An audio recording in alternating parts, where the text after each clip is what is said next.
Vous l'avez entendu, le départ qui a été donné un peu plus tôt, des milliers, oui, de cyclistes qui envahissent en ce moment les rues de Montréal. On va tout de suite retrouver Karianne Bourassa qui est sur place. Karianne, c'est le tour de l'île, le traditionnel tour de l'île. C'est parti. Oui, le départ est maintenant lancé. Alors, on attend environ 25 000 personnes au courant de la journée. Il faut dire qu'il y a beaucoup de gens qui viennent de l'extérieur. Alors, c'est une façon de découvrir la ville. Mais pour ceux qui viennent de Montréal, c'est une façon de redécouvrir la ville. Oui, il y a de plus en plus de cyclistes et qui de mieux placé pour nous parler de vélo que la mairesse Valérie Plante. Bonjour. bonjour, ça va bien? Oui, on vient de vous montrer une photo.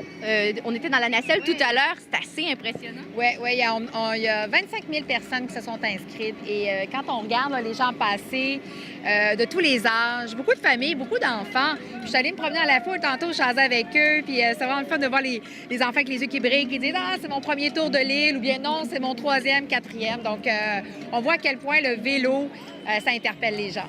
Qu'est-ce que vous pensez aussi du trajet, des endroits qu'on fait découvrir aux cyclistes?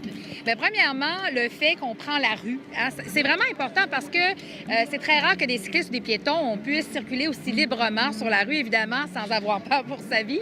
Alors déjà, ça, c'est un geste fort. Et on voit...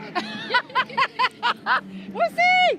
Mais nécessairement, on voit que le fait d'avoir des aménagements sécuritaires, le fait de se sentir bien, ça donne le goût au monde de pédaler. Puis c'est bon pour la santé, c'est bon pour l'indicateur bonheur aussi. Justement, je parlais avec une dame un peu plus âgée qui disait « Je fais du vélo une fois par année et c'est autour de l'île parce que je ne me sens pas nécessairement en sécurité ou à l'aise de pédaler dans les rues. » Est-ce que vous croyez que justement, qu'est-ce qu'on peut faire pour améliorer la sécurité dans les rues de Montréal? Bien, je pense que l'exemple que vous venez de prendre illustre exactement pourquoi mon administration investit massivement dans un réseau cyclable qui est sécuritaire. Parce que les bandes au sol, par exemple, pour certains cyclistes avertis, vont dire « Oui, moi, je suis confortable avec ça. » Mais pour des gens qui, je pense, on parlait de personnes aînées, mais peut-être même des enfants, puis même des adultes qui peuvent dire, ben moi, j'ai peur des portes qui sautent, du trafic.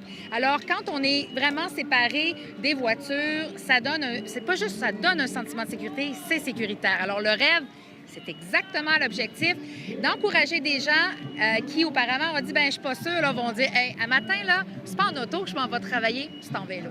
Vous voyez vraiment que le vélo est vraiment une option pour désengorger et la ligne de métro et les routes? Absolument. Pour moi, plus de monde en vélo ou à pied, ça enlève la pression sur le réseau routier, exactement ce que l'on veut. Alors, tout doit être mis en place et j'ai bien l'intention de continuer dans cette voie pour le vélo à Montréal. Alors, Valérie Plante, merci beaucoup. Bien, merci, bonne journée. Alors voilà, on le répète, si vous avez une voiture aujourd'hui, bien, quand même, ça pourrait être plus compliqué. 80 rues artères qui sont fermées à la circulation, on comprend pourquoi. Les secteurs à éviter, avenue Mont-Royal et du Parc, d'ailleurs, où on se trouve présentement, Côte-Sainte-Catherine, Duluth également, ça touche plusieurs arrondissements. Et d'ailleurs, les premiers cyclistes qui devraient faire leur arrivée au parc Jeanne-Mance vers 11 h, parce que les gens que vous voyez présentement font le parcours de 50 km. Mais très tôt ce matin, dès 7 h, il y a des centaines de cyclistes qui ont pris part aux 100 et 65 km et c'est eux qui devraient arriver sur le coup de 11 h. Alors, on reste ici. On vous fera entendre également des commentaires de cyclistes qui, certains étaient vraiment très préparés, d'autres font ça carrément pour le plaisir. C'est un événement familial, rassembleur, comme vous voyez. Beaucoup de familles ici aujourd'hui. Oui, merci beaucoup pour les détails, Karianne.